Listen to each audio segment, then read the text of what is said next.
Ketika kita berbicara Desa Kutuh, ya kami memiliki potensi ada 3 potensi. Kami memiliki pantai, kami memiliki laut, kami memiliki tebing-tebing. Nah, yang itu yang kita mampu maksimalkan, dan tentu orang Bali, kami bangga dengan orang Bali sebagai orang Bali karena memiliki adat, seni dan budaya.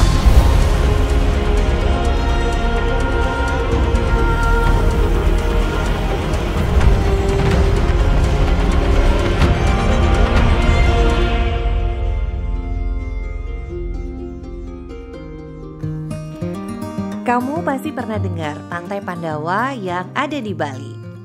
Pantai dengan ciri khas tebing terbelah itu sangat terkenal karena menjadi salah satu tempat wisata pantai favorit di Bali. Tapi kamu pasti nggak tahu kalau Pantai Pandawa berada di Desa Kutuh. Ya, kamu pasti belum pernah dengar nama Desa Kutuh. Salah satu desa yang berada di selatan Bali, tepatnya di Kabupaten Badung. Mumpung aku lagi di Pantai Pandawa, gak ada salahnya aku cari tahu tentang Desa Kutuh. Mari kita mulai dari pemerintah desanya. Baik, Om Swastiastu, selamat pagi. Saya Iwayan Mudana, Sarjana Teknik, Perbekal Desa Kutuh, Kecamatan Kuta Selatan, Kabupaten Badung, Provinsi Bali. Tentu dalam hal ini dapat saya sampaikan juga, saya berasal dari Desa Kutuh yang saat ini berusia 49 tahun. Yang mana dapat saya sampaikan dengan mulai dari sejak kecil, sejak saya lahir, ini asli dari Desa Kutuh. Ketika berbicara dengan masalah rutinitas, tentu ketika saya mendapatkan mandat untuk menjadi kepala desa atau perbekal sebutan di Provinsi Bali, tentu ini banyak hal yang bisa kita lakukan. Yang pertama terkait dengan tugas-tugas tupoksi, fungsi dan tugas seorang kepala desa atau perbekal. Tentu ini kita senantiasa melakukan sebuah program-program atau langkah-langkah yang kita lakukan bagaimana kita bersinergi dengan baik itu dengan masyarakat, berinteraksi langsung dengan masyarakat. Begitu juga dengan ketika kita berbicara terhadap tugas-tugas dengan perangkat staf, itu yang telah kita lakukan. Terutama yang sangat penting bagi kita bagaimana kita berkomunikasi keseharian ini di luar dari jam kantor. Tentu kita rutinitas ini sangat padat, apakah itu dengan generasi mudanya, kemudian anak-anak juga ya, anak-anak generasi muda, termasuk juga yang sudah kategori 50 tahun ke atas. Nah, kemudian aktivitas rutinitas sosial ini yang sangat kita perlu lakukan, karena selama ini karena di situ akan mampu kita berinteraksi, kemudian menggali sebuah gagasan-gagasan, inovasi-inovasi, termasuk juga kritik saran ya, yang itu tentu kita gunakan untuk membangun Desa Kutuh ke depannya menjadi lebih baik. Ketika kita berbicara Desa Kutuh, asal mulanya gitu ya. Nah, ini sebuah proses yang juga cukup panjang. Kenapa demikian? Tentu ketika kita berbicara sejarah Desa Kutuh, ini tidak terlepas daripada bagaimana situasi kondisi Desa Kutuh yang dulu ya. Bagaimana Desa Kutuh dengan luasan 999,9 hektar dengan jumlah penduduk saat ini itu 5.500 jiwa, dengan keluarga kurang lebih sekitar 2.500. Nah, ini dengan situasi kondisi dengan keadaan tanah yang hampir 80% itu adalah bebatuan. Jadi dapat kita bayangkan, Desa Kutuh ini adalah salah satu desa termiskin di Indonesia. Itu terjadi di 80 tahun ke bawah. Nah, jadi di situ mata pencariannya apa? Mata pencariannya adalah pertanian lahan kering yang mengandalkan air tada hujan hanya 1 tahun sekali. Bayangkan, kita mandi saja, ya. Nenek moyang kami, ya, leluhur-leluhur yang sudah tidak ada lagi, itu beliau itu mandi kadang-kadang 1 hari ya bisa sekali dalam satu hari, bahkan bisa tidak mandi karena saking beratnya situasi air saat itu. Kemudian lambat laun ya kami memiliki potensi ada 3 potensi yang tadi sudah saya sebutkan. Salah satunya adalah SDM dengan jumlah penduduk yang berapa? 5.500. Kami juga memiliki sumber daya alam. Kami memiliki pantai, kami memiliki laut, kami memiliki tebing-tebing. Yang itu yang kita mampu maksimalkan, dan tentu orang Bali, kami bangga dengan orang Bali sebagai orang Bali karena memiliki adat, seni dan budaya. Nah, dari situlah perlahan-lahan di awal 90-an kami sudah warga kami sudah mampu beralih mata pencarian. Yang pertama dari lahan kering, sekarang kami memiliki potensi rumput laut ya, laut ya. Disitulah ada perubahan mulai di tahun 96-an ya, dengan kondisi tebing yang tinggi kurang lebih sekitar 100 meter dari permukaan air laut. Nah, itu beliau itu sampai dia turun ke bawah untuk bercocok tanam rumput laut. Nah, itulah perjalanan kenapa kami mengatakan Desa Kuto itu adalah salah satu desa termiskin ya, salah satu termiskin di Indonesia. Dulu itu ceritanya sangat menarik. Kenapa demikian ya? Karena masyarakat kami mengasih tanah secara gratis kepada orang lain, mereka itu tidak mau. Karena sudah ada berpikir, untuk apa tanah yang di bukit? Karena 80% tidak bisa kita gunakan untuk bercocok tanam, tetapi hanya untuk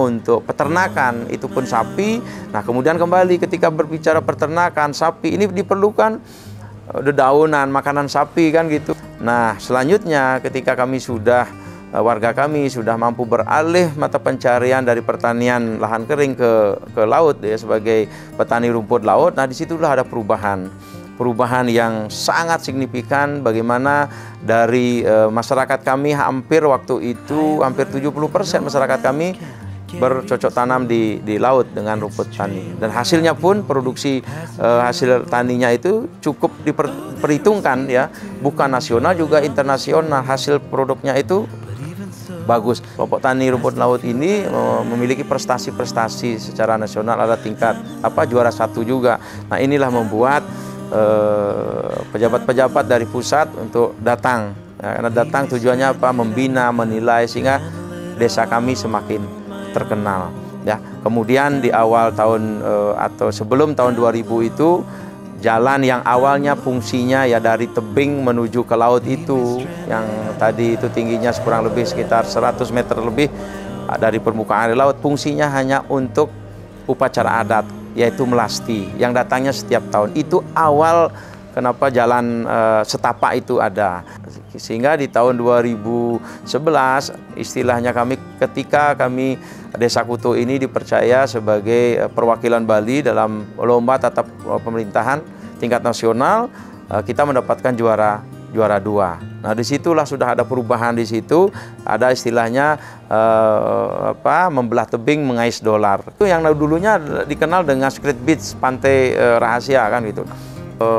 Pendatang atau kemudian tamu-tamu yang secara tidak langsung mengenal pantai kami yang namanya itu Pantai Melasti, nah kemudian berubah menjadi Pantai Pandawa. Nah, disitulah perubahan yang sangat-sangat luar biasa. Kami juga tidak memprediksi pantai yang kami miliki, laut yang kami miliki, tebing yang kami miliki itu sebagai destinasi pariwisata.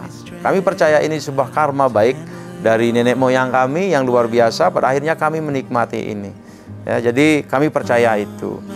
Tetapi ada faktor-faktor lain ya yang mungkin juga memberikan peran di situ. Jadi ada niat, ada kemampuan sehebat apapun kemampuan orang, tanpa berani melakukan sebuah tindakan, sebuah langkah-langkah yang mungkin tidak populer di masyarakat, tetapi kita punya keyakinan, kita berani melawan semua kritikan-kritikan yang tidak objektif.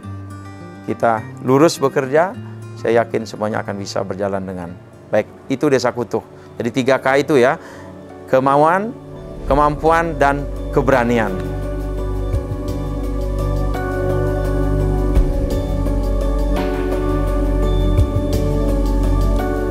kita kan dasarnya kita petani rumput laut. Setelah sekian lama kita bertahun-tahunan kita rumput laut. Setelah peralihan mungkin karena juga lautnya juga kan kita gagal panen terus. Daripada kita bertahan di rumput laut gagal panen terus, makanya kita beralih juga. Harus mau tidak mau harus beralih juga. Harapan saya sih habis peralihan ini semoga tetap terus berkembang, terus berkembang biar masyarakat di sini ada juga penghasilan, pemasukan.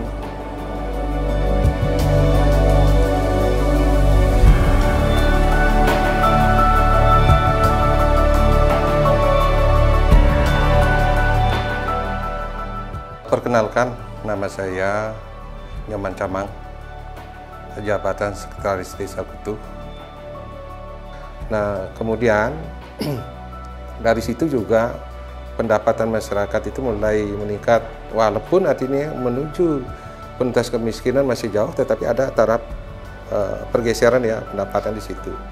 Di tahun 2090 sampai ke 2000 ini, masyarakat mulai beralih profesi, satu sebagai buruh bangunan, kedua sebagai karyawan swasta, terutama di hotel, ya perhotelan, walaupun tidak banyak, tetapi sudah mulai mengarah ke situ. Jadi bisa dibilang tingkat perekonomian masyarakat ini sudah ada perkembangan di situ.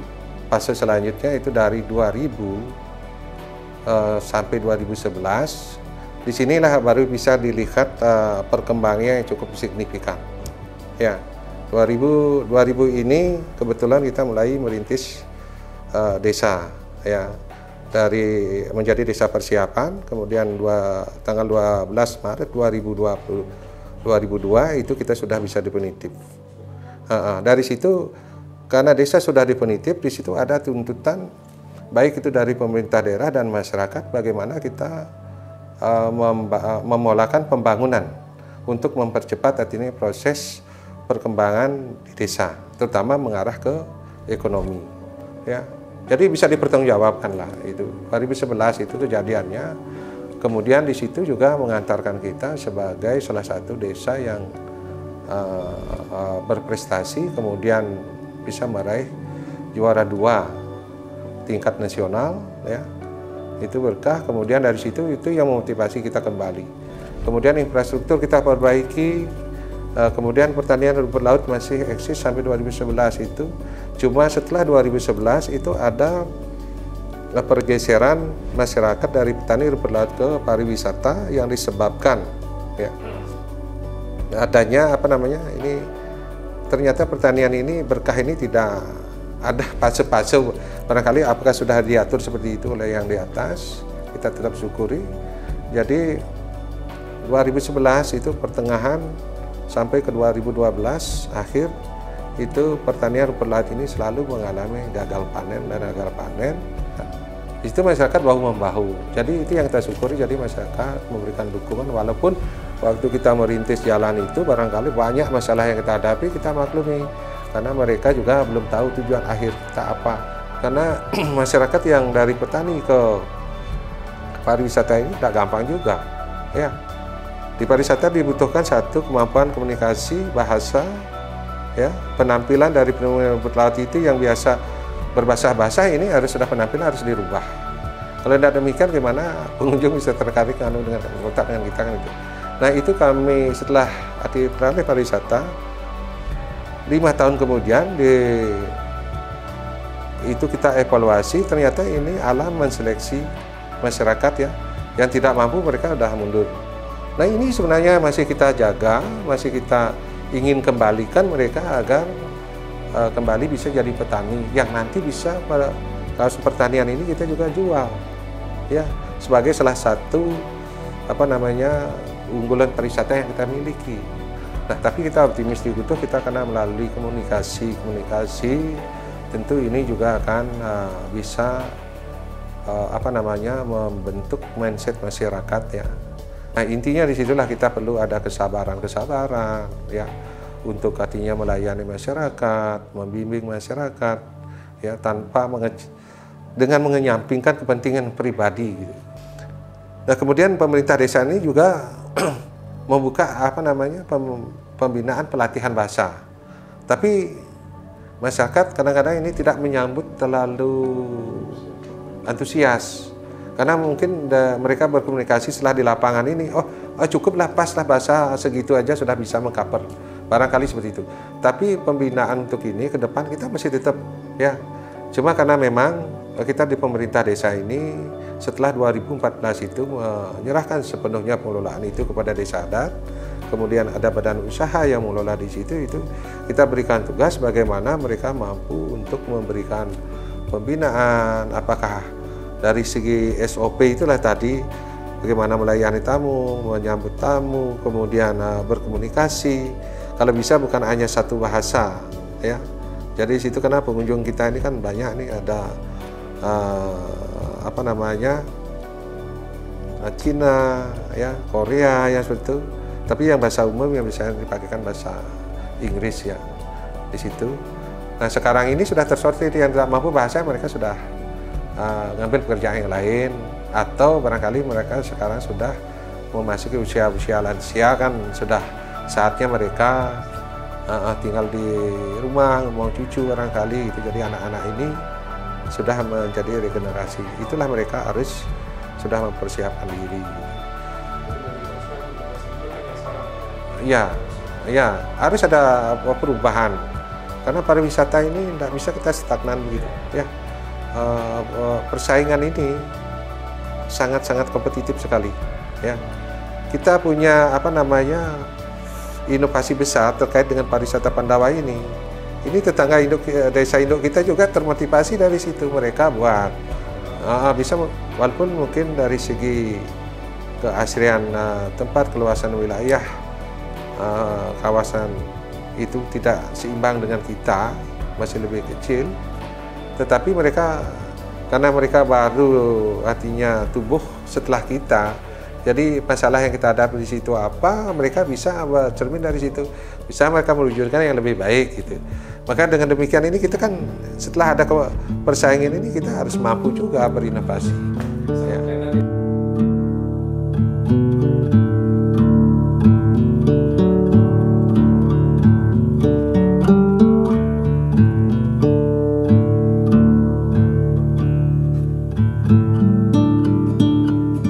Om Swastiastu, perkenalkan saya Ika Dek Naradipa Putra, saya dari Desa Kutuh.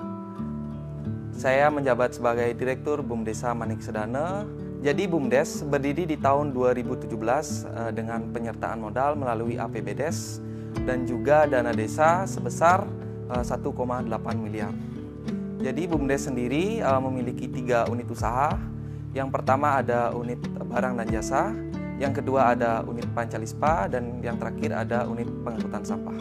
Jadi untuk unit pengangkutan sampah kita ada beberapa penyokong untuk pendapatan dari unit itu sendiri. Yang pertama ada papan reklame, kita ada 6 unit titik yang strategis di Desa Kutuh. Dan yang kedua kita ada gedung serbaguna, itu penggunaannya untuk kegiatan event seperti wedding, dan juga ada turnamen seperti takraw dan bulu tangkis. Dan selanjutnya kita juga ada kunjungan edukasi wisata. Jadi setiap daerah di Indonesia artinya berkunjung ke Desa Kutuh untuk meniru bagaimana proses dari birokrasi pemerintahan desa dan juga bagaimana cara meningkatkan PAD desa melalui BUMDes milik desa itu sendiri. Jadi yang selanjutnya kita juga ada restoran namanya Angkringan Kampung Muda. Jadi setiap wisatawan mancanegara maupun lokal kita arahkan ke sana melalui proses promosi yang memang terkendali di BUMDes itu sendiri. Dan yang kedua di unit Pancalispa kita ada jasa massas dan juga ada jasa penyewaan payung. Jadi dari target yang kita dapat dari Pancalispa adalah wisatawan mancanegara dan juga lokal. Yang terakhir kita ada pengangkutan sampah. Kita di unit pengangkutan sampah bekerja sama dengan lembaga desa seperti PKK, LPM, dan Karang Taruna. Bagaimana kita mengedukasi masyarakat agar proses pengolahan sampah itu terintegritas dan juga tertata, baik itu dari non-organik dan juga organik. Jadi dari keseluruhan unit, yaitu mencakup 3 unit, kita mempekerjakan sejumlah 25 orang. Itu semua tenaga adalah tenaga dari warga masyarakat Desa Kutuh. Jadi dari 500 juta itu sendiri, 40% itu kembali lagi menjadi PAD atau pendapatan asli daerah, dan 35% untuk cadangan modal, kembali lagi untuk operasional kegiatan BUMDesa itu sendiri, dan untuk 15% itu digunakan untuk jasa operasional, dan yang terakhir 5% untuk dana pendidikan dan dana sosial. Dampak dari adanya BUMDes itu sendiri, yang pertama, kita sudah setiap tahun sudah menentukan adanya dana sosial. Jadi dana sosial kita gunakan untuk kegiatan agama berupa pemberian dana seperti uang tunai, seperti kegiatan pernikahan, acara potong gigi yang ada di Bali, dan juga acara kematian. Itu murni artinya hasil dari kontribusi masyarakat dengan berbelanja di BUMDes, dan ujung-ujungnya akan kembali ke masyarakat itu sendiri. Dan yang kedua, kita juga ada unit pengangkutan sampah. Jadi bekerja sama dengan lembaga PKK, sampah plastik itu kita beli. Jadi sampah yang dihasilkan oleh masyarakat dan juga kita yang membeli, berakhir juga masyarakat dalam bentuk uang. Jadi selanjutnya untuk di unit barang dan jasa, kita juga mempermudah masyarakat kita.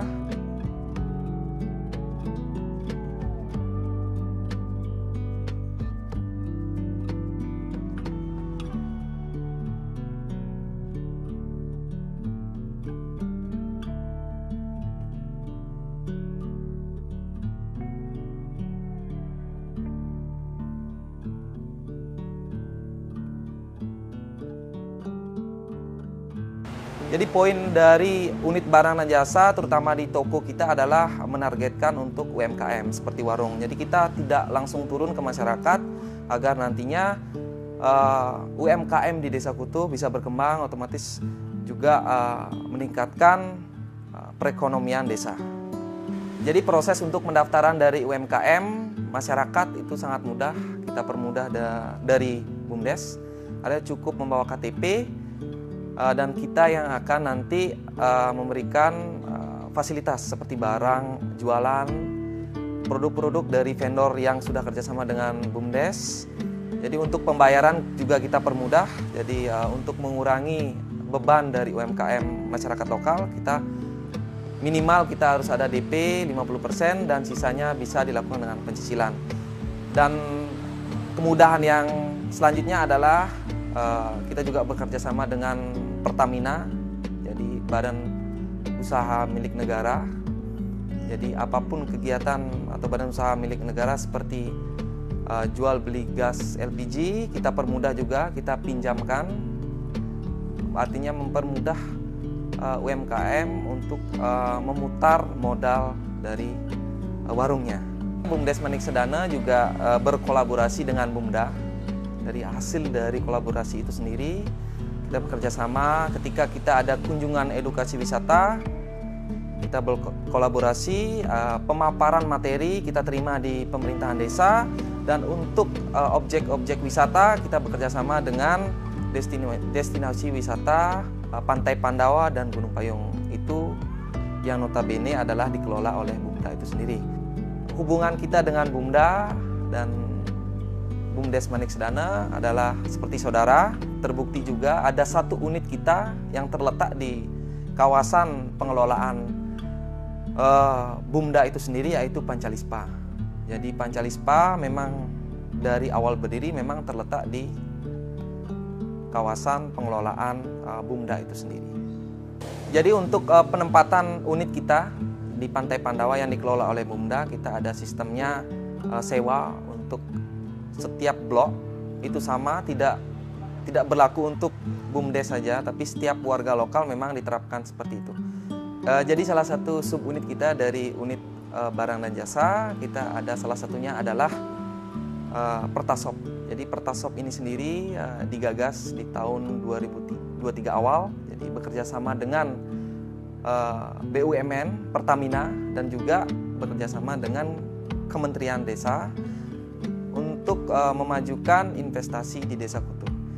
Jadi progres dari Pertasop itu sendiri jadi sudah hampir mencapai 90%. untuk grand opening itu sendiri, alhamdulillah di Desember ini kita ada pembukaan langsung dibuka oleh kementerian dari Pertasop itu sendiri.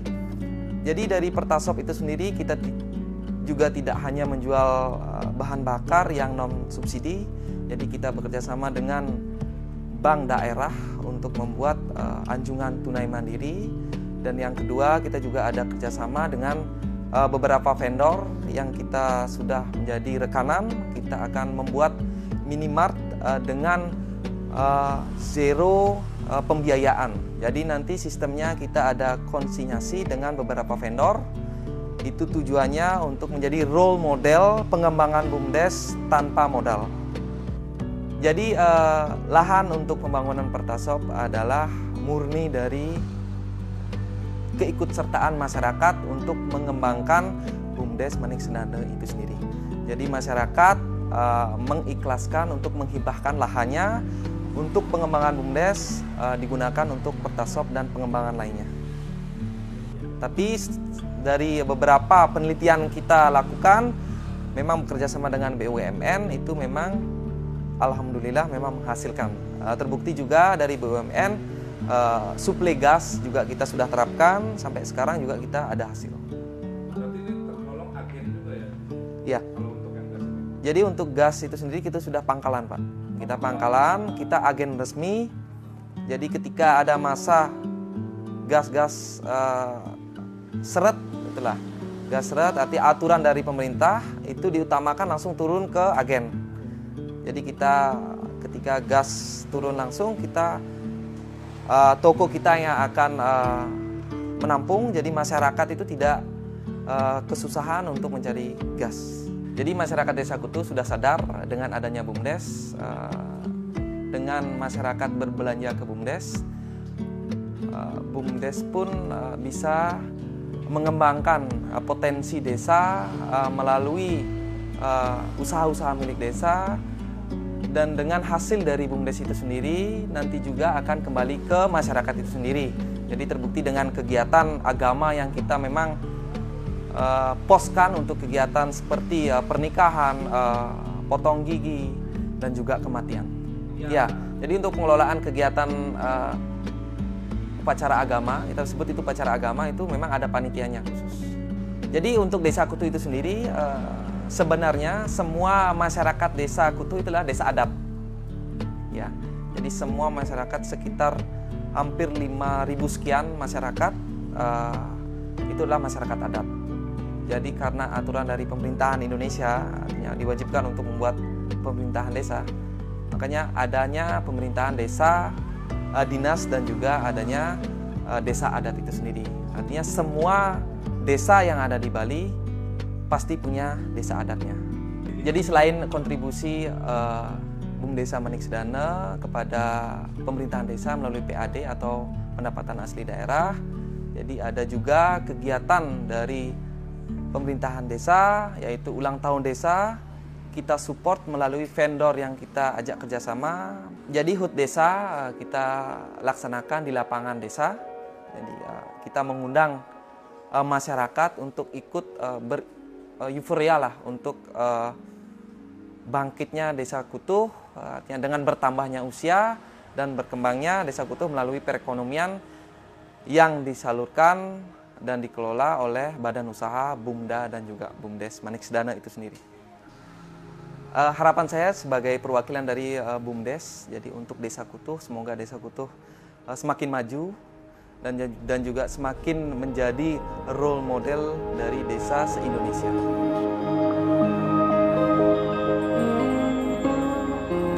Om Swastiastu. Nama saya Mesir, asli berasal dari Desa Kutuh.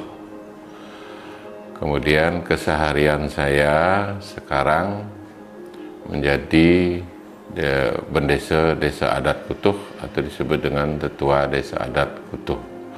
Orang lain juga menyebutkan kepala suku gitu, untuk di Desa Adat. Kebetulan juga Desa Kutuh ini dimekarkan. Nah,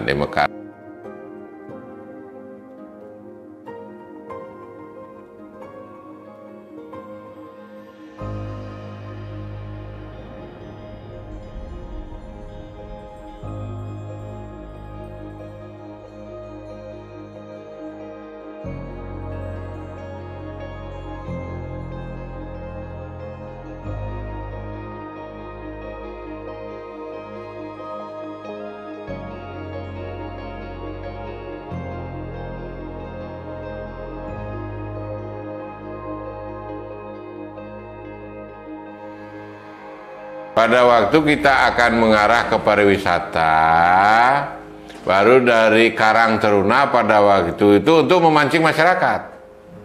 Untuk memancing masyarakat, belilah beberapa kano. Karena banyak orang mandi, kita bikin kano yuk. Itu Karang Taruna pada waktu itu istilah sebagai pionirnya. Berjalan sih berjalan, tapi tidak tertata. Gitu. Dan saya sendiri, karena masih rumput lautnya masih banyak nih. Main kano, tapi kan banyak patok-patoknya di bawah nih. Itu bahannya bukan kayu, besi nih. Kalau sedikit tergores saja udah luka. Nah, saya bebaskan nih tempat yang petani rumput laut ini luas dikit, sebanyak 21 pemilik petani rumput lautnya yang itu saya bongkar. Dibongkar itu dia minta duit. Saya mau pindah, mau ngosokkan itu dengan catatan harus dapat duit. Itu sampai saya mengeluarkan duit pada waktu itu, uang pribadi juga 21 juta Pak, untuk 21 petani itu. Baru dibongkar Pak. Dari petani rumput laut, kita kemana dipindahkan orang-orang ini, petani ini. Mereka kan punya gudang-gudang rumput laut nih. Itulah kita pakai untuk warung-warung mereka. Dari sana lah, dia kan udah tertata nih, udah kasihkan, baru kita masuk.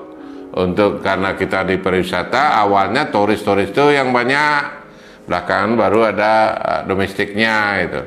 Ya mencoba dari bahasanya ngumpul-ngumpul dikit-dikit ya, ngapalin dikit, misalnya pisang apa, banana, makanya aneh-aneh. Saya sendiri nggak pintar bahasa Inggris, tapi sekarang orang-orang itu udah bisa lah bahasa Inggris, karena lihat dari pendidikan cukup SD, tapi dia udah menguasai untuk jualannya. Itu dia belajar sendiri, dan dari Bumda juga melakukan pelatihan-pelatihan untuk bahasa Inggris, utamanya untuk satpam, untuk karyawan di Bumda. Karena begitu saya selesai di kepala desa, saya arahkan pengelolaan itu ke desa adat yang lola.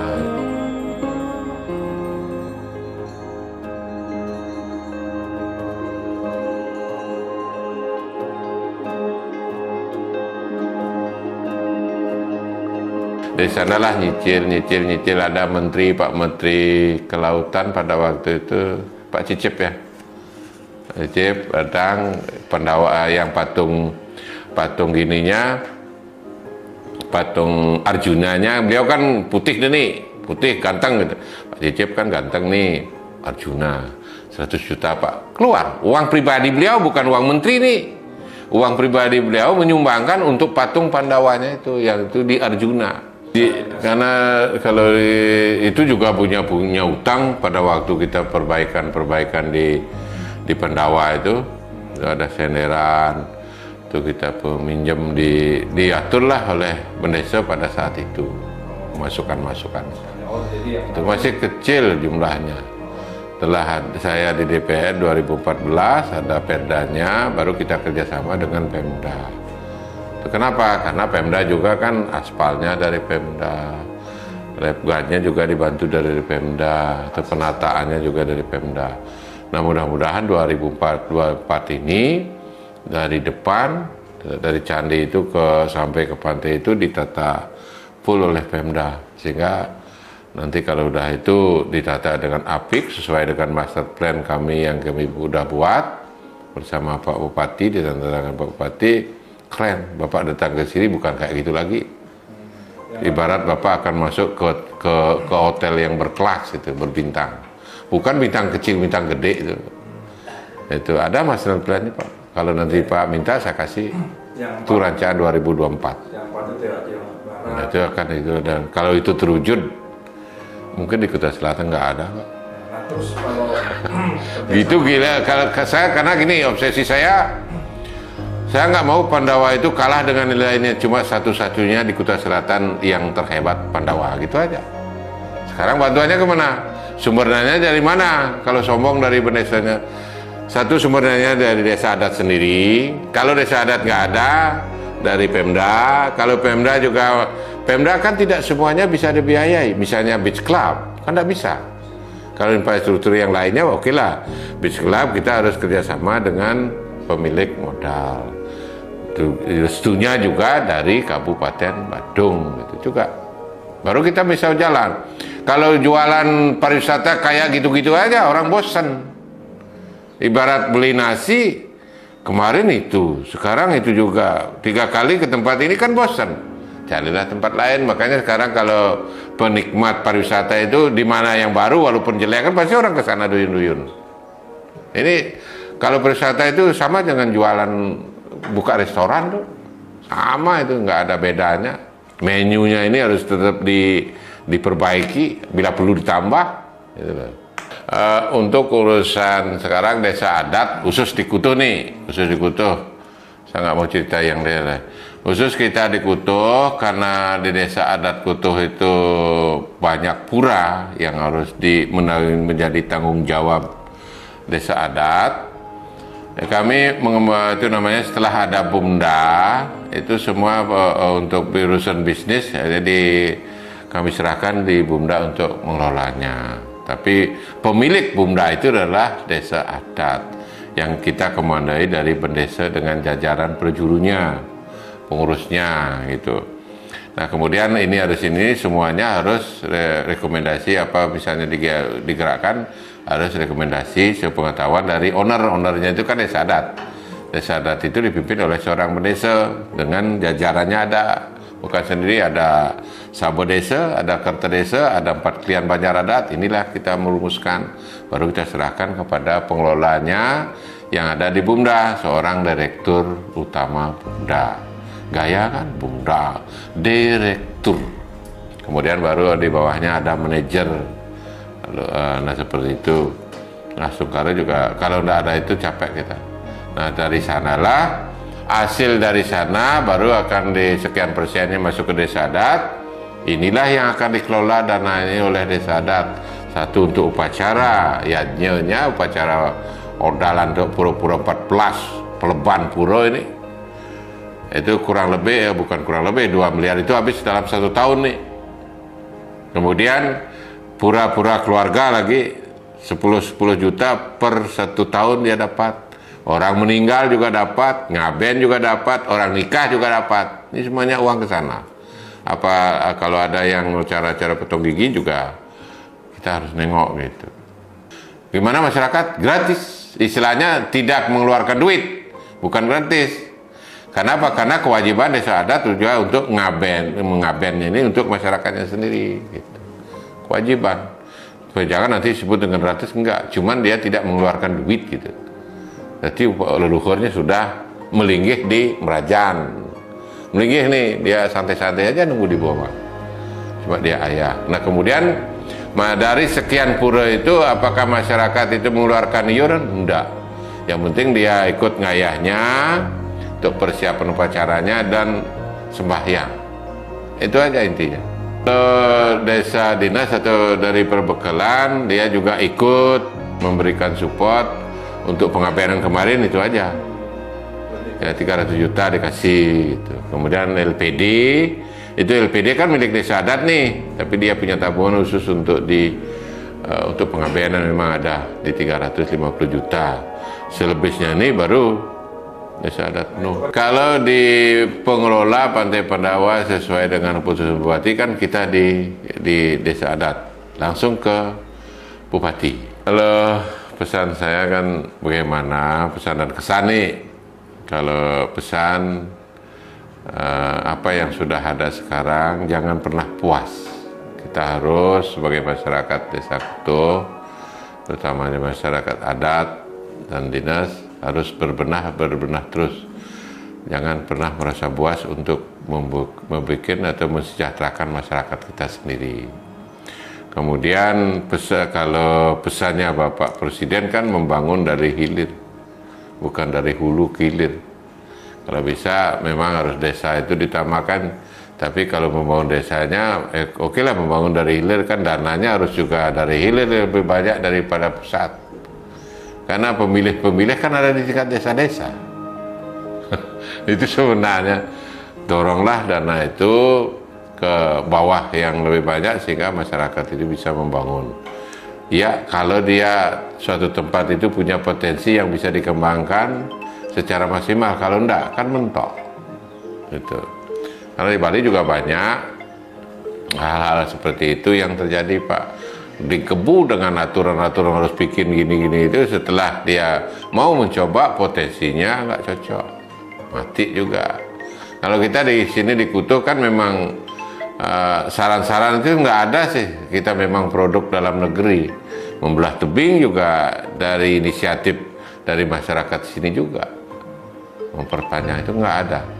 Jadi masyarakat jangan terlalu memanja, jangan terlalu sering mengharapkan masukan dari atas, tapi bagaimana kita dari desa sendiri menciptakan sesuatu dan bisa memberikan sesuatu kepada yang ada di atas gitu loh.